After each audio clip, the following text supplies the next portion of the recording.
बिस्मिल्लाहिर्रहमानिर्रहीम। Honourable group members, अस्सलाम वालेकुम। आज हम जिस रेमेडी को डिस्कस करने जा रहे हैं बहुत ही इम्पोर्टेंट रेमेडी है, जिसका नाम है रेडियम ब्रोमेटम। रेडियम ब्रोमेटम, इसको रेडियम ब्रोमाइड भी कहा जाता है। इन शॉर्ट इसको रेडियम बोला जाता है। इस ये मेडिसिन बेसिकली एक साल्ट है, रेडियम ब्रोमेटम। आर ए रेडियम की एब्रीवेशन है, बी आर ब्रोमेटम की। तो यू इसका केमिकल फार्मूला है साल्ट का। एज ए साल्ट इसका केमिकल फार्मूला RaBr2, रेडियम ब्रोमेटम। लेकिन होम्योपैथिक सिस्टम में इसको एज ए साल्ट यूज नहीं किया जाता, बल्कि इसकी जो सोर्स है वो है इम्पॉन्ड्रिएबल। इम्पॉन्ड्रिएबल जैसे हमें पता है कि हमारी होम्योपैथिक में 6 सोर्सेज हैं मेडिसिन की: plant kingdom, animal kingdom, mineral kingdom. 3 तो ये हो गए। एक नो सोर्स डिजीज के मवाद से, एक सार्कोड्स हेल्दी सेक्रीशन से, और एक इम्पॉन्ड्रिएबल्स। इम्पॉन्ड्रिएबल्स बेसिकली इम्पॉन्ड्रिबिला एक लफ्ज है जिसका मतलब होता है नो वेएबल। नो वेटेबल यानी ऐसी चीज जिसका वजन ना किया जा सके। नो वेएबल, जिसका वेट न किया जा सके। In other words it is matterless, non matter, क्योंकि मैटर की डेफिनेशन है having space, having weight and occupy space. तो जो चीज जिस चीज को आप वेट जिसका नहीं कर सकते वो इम्पॉन्ड्रिएबल्स में आती है। और हमारी मेडिसिन होम्योपैथिक सिस्टम में भी ये एक अहम सोर्स है इम्पॉन्ड्रिएबल। इसको कहते हैं energy source. In short energy source. सबसे पहले हमें ये पता है कि रेडियम ना प्लांट है, ना एनिमल है, ना नोसोड है, ना सार्कोड्स है, बल्कि ये मिनरल की सूरत में भी यूज नहीं किया जाता। ये फार्मूला तो इसके साल्ट का है RaBr2, लेकिन डॉक्टर साहबान इस साल्ट को डॉक्टर डिफनबैक, जिसने सबसे पहले इसको होम्योपैथी में इंट्रोड्यूस कराया, उन्होंने इसको 18 लाख रेडियो एक्टिविटी पे यूज कराकर इसकी एनर्जी को पोटेंटाइज किया। यानी जैसे हमें पता है कि ये रेज हैं, एक्स रेज, रेडियम रेज, तो इसकी रेज को, इसकी एनर्जीज को उन्होंने पोटेंटाइज किया। ये इसका है तकरीबन 1.8 लैक्स रेडियो एक्टिविटी पे जाकर उसने इसको पोटेंटाइज कराया। अब हमें समझ आ गई कि ये रेडियम ब्रोमेटम, जिसको हम रेडियम ब्रोमाइड कह सकते हैं, ये इम्पॉन्ड्रिएबल सोर्स है, यानी एनर्जी सोर्स है। और इसको डॉक्टर डेफनबैक ने सबसे पहले इंट्रोड्यूस कराया, और ये एक इम्पॉन्ड्रिएबल सूरत में होम्योपैथिक में अप्लाई कराई जाती है। इम्पॉन्ड्रिएबल इसमें हमारी फेमस मेडिसिन है 6-7, जैसे सूरज से बनने वाली सोल, चांद की एनर्जी से बनने वाली ल्यूना, इलेक्ट्रिसिटी से बनने वाली इलेक्ट्रिसिटीज, एक्सरेज, रेडियम। ये 5-6 फेमस इम्पॉन्ड्रिएबल सोर्सेज हैं। इस रेमेडी में जो पहली बात याद रखने वाली है कि ये जितने भी इम्पॉन्ड्रिएबल मेडिसिन होती हैं ये डीप एक्टिंग होती हैं, और ये सेलुलर लेवल पे जाकर, बल्कि सेलुलर के सेल के न्यूक्लियस लेवल पे जाकर उसके जेनेटिक मटेरियल पर इफेक्ट करती हैं। जितनी भी हमारी ये मेडिसिन हैं ये सेलुलर लेवल और जेनेटिक लेवल पर जाकर एक्ट करती हैं, जिनमें ये वाली मेडिसिन भी शामिल है, रेडियम ब्रोमेटम।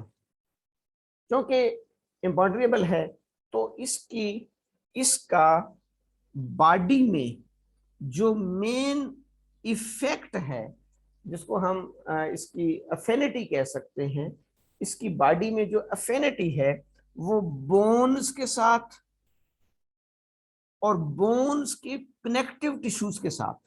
टिश्यूज की बहुत सारी टाइप्स होती हैं, तो रेडियम के लिए हम याद रखेंगे कि ये कनेक्टिव टिश्यूज और बोन्स पर ज्यादा इफेक्ट करती है।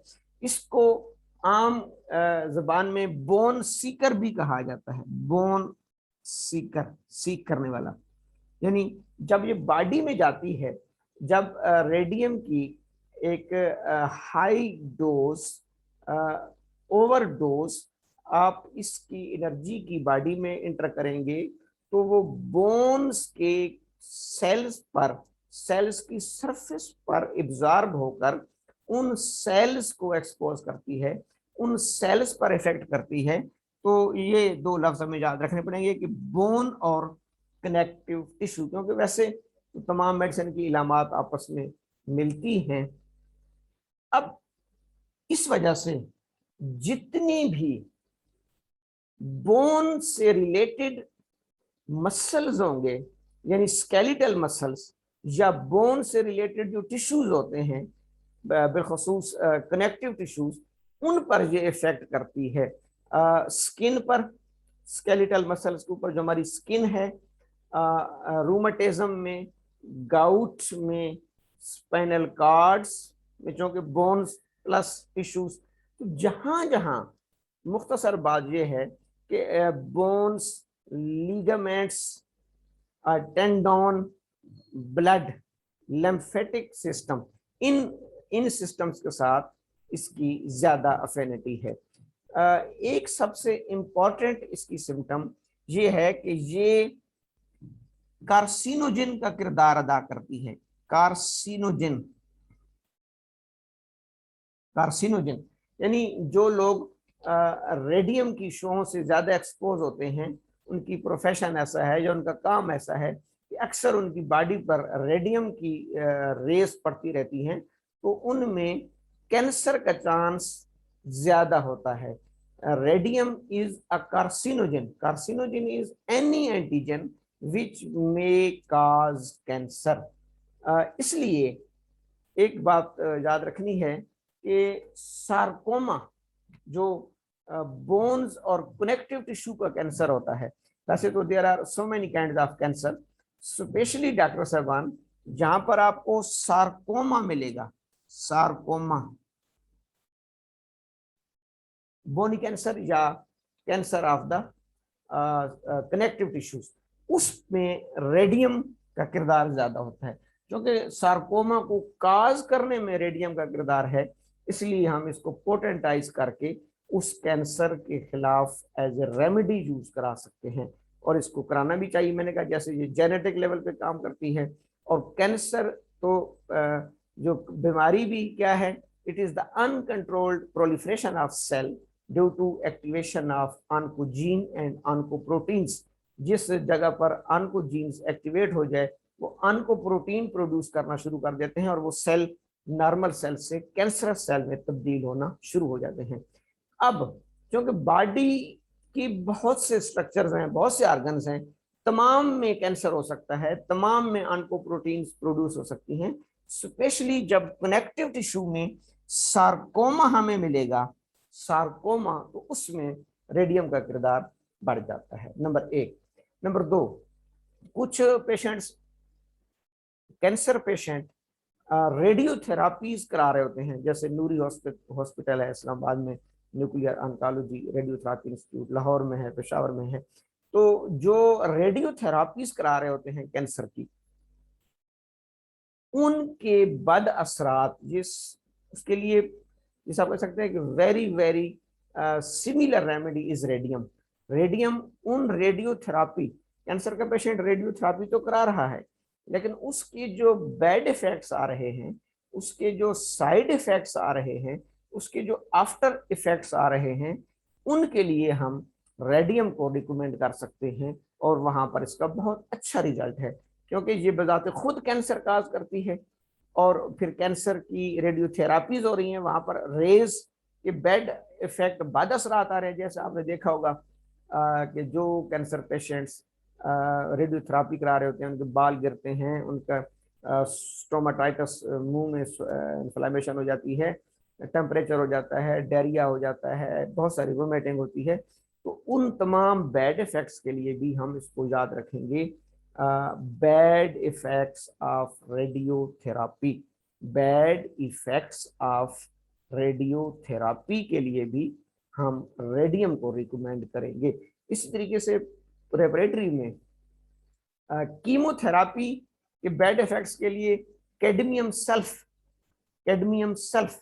बेहतरीन रेमेडी और सिंगल रेमेडी लिखी हुई है कि जब आपके पेशेंट्स की कीमोथेरापी हो रही हो उसके बाद असरात हैं। ये वो है कि जब आपके पेशेंट्स की रेडियोथेरापी हो रही हो और रेडियोथेरापी के बाद असरात को कंट्रोल करने के लिए हमारे पास क्या है, रेडियम ब्रोमेटम। इसके अलावा स्किन की जितनी भी क्रॉनिक इन्फेक्शंस और इन्फ्लामेशन हैं, स्किन एलर्जीज, बाकी, यानी इसको थोड़ा सा आपने डीप लेना है। पहली दफा ये यूज ना करें जब वो क्रॉनिक हो या ठीक न हो रही हो कोई ऐसी एलिमेंट्स, तो उसके बाद फिर आप इम्पॉन्ड्रेबल्स पे आए, रेडियम पे आए, या जैसे हम एक्सरेज पे आते हैं स्किन में, रोमाटिज्म में, गाउटी आर्थराइटिस में। लेकिन फिर वही बात ध्यान में रखनी है, जहां पर मसल या टिश्यू और बोन्स का आपस में कनेक्शन होगा और वहां पर कनेक्टिव टिश्यूज मुतासर होंगे, वहां पर रेडियम एनाटोमिकली करीब तरीन मेडिसिन बन जाती है।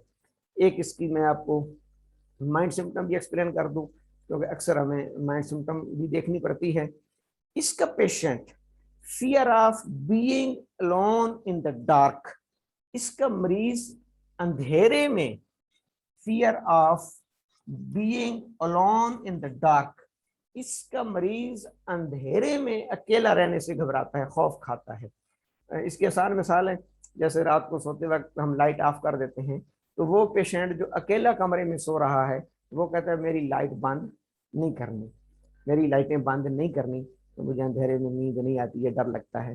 तो उसको खसूसी पिक्चर आपने जेल में रखनी है कि fear of dark, fear of being alone in the dark, desire company. यही वजह है कि रेडियम का पेशेंट कंपनी को डिजायर करता है, दूसरे लोगों में बैठना चाहता है। यानी वो कहते हैं कि आप मेरे साथ बैठे रहें, आप मेरे साथ जो है वो कमरे में रहें, और दिन को फिर खौफजदा नहीं होगा, रात को चूंकि अंधेरा होता है तो अकेला जाने से घबराएगा। वो अक्सर वो कहता भी है कि नहीं अंधेरे में मैं नहीं जाता, बाहर तो बड़ा अंधेरा है। इस किस्म की अगर आपको साइकोलॉजिकल सिम्टम मिल जाए तो ये भी रेडियम की सिम्टम है। एक और अहम बात, हमें आमतौर पर दाई आंख के ऊपर पेन हो रहा हो ना, राइट आईज में, कोई पेशेंट कहे राइट आईज के ऊपर, यहाँ पर हमारे जहन में सेंगुनेरिया आती है, बिल्कुल ठीक है। अब यहाँ पर कंपैरिजन है सेंगुनेरिया का और रेडियम का, कंपैरिजन हमने करना है रेडियम का और सेंगुनेरिया का। सेंगुनेरिया का पेन ओसिपिटल से शुरू होगा या सर के किसी भी रीजन से शुरू होगा और राइट आई के ऊपर सेटल हो जाएगा, ये दाई आंख के ऊपर सेटल हो जाए, लेकिन शुरू कहीं से भी हो, वर्टेक्स से या ओसिपिटल से या कहीं से भी। रेडियम उल्ट है, होम्योपैथिक का यही तो कमाल है कि एक छोटी सी चीज से वो डिफरेंशिएट कर जाती है। इसमें पेन राइट आई के ऊपर से स्टार्ट होगा और रेफर करेगा ओसिपिट तक, यानी पीछे जाएगा सर के ये पिछले हिस्से तक या वर्टेक्स तक जो ओसिपिट तक जाएगा। ये थोड़ा सा एक कंपैरिजन है सेंगुनेरिया का और रेडियम का। दोनों में एक चीज कॉमन है, राइट आईज, राइट आई के ऊपर जो है ना पेन रहता है। एक में सर से आके सेटल होता है, रेडियम में आंख से सर में जाता है। ये छोटा सा पॉइंट है, उम्मीद है कि क्लियर हो गया होगा। बड़ी मुख्तसर लेकिन बड़ी इंपॉर्टेंट रेमेडी रेडियम ब्रोमेटम RaBr2 इसका साल्ट है। इस साल्ट को डॉक्टर डिफनबैक ने 18 लाख रेडियो एक्टिविटी पे यूज करके इसकी रेस को, इसकी एनर्जी सोर्स को यूटिलाइज किया गया है। इम्पॉन्ड्रिएबल सोर्स से तल्लक है, बोन्स और कनेक्टिव टिश्यूज के साथ इसकी अफिनिटी है, बॉडी में जाकर ये बोन सीकर कहलाती है, यही वजह है। अच्छा, इसका जिसको आप कहते हैं बोनलेस एरियाज या स्मूथ मसल या वाइसरा जिसे हम कहते हैं, उसके साथ इसका बहुत कम लिंक है।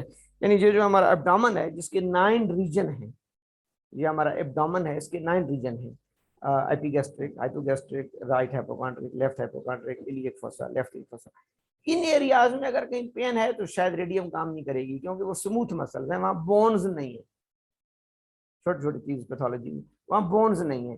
रेडियम क्योंकि कनेक्टिव टिश्यूज और बोनी एरियाज पर एक्ट कर रही है, तो बाकी आप देखेंगे इसको जब मटीरियल बॉडी का पढ़ेंगे तो आपको बैक एक मिलेगा, आपको स्पाइनल कार्ड की डिजनरेशन मिलेगी, आपको लिम्ब्स में पेन्स मिलेंगी, ऑस्टियोआर्थराइटिस मिलेगा, ऑस्टियोमलेशिया मिलेगा, सिंपल आर्थराइटिस मिलेगा, रूमाटॉइड आर्थराइटिस मिलेगा। और एक और अहम चीज, रस्टॉक्स इसको एंटीडोट करती है। जब इलामात हम पढ़ेंगे तो बाज़ औक़ात रस्टॉक्स और रेडियम की इलामात आपस में मैच कर रही होती हैं, तो कुछ डॉक्टर साहब दोनों को मिक्स करके भी दे देते हैं, तो रस्टॉक्स इसकी एंटीडोट है, इसको भी ध्यान में रखना है। एक्सरेज इसके साथ कंपैरिजन आप कर सकते हैं, सोल का कंपैरिजन कर सकते हैं, लूना का कंपैरिजन कर सकते हैं। ये इसकी मुख्तसर एक्सप्लेनेशन है। उम्मीद है इंशाल्लाह इससे फ़ायदा होगा। Thank you, वस्सलाम।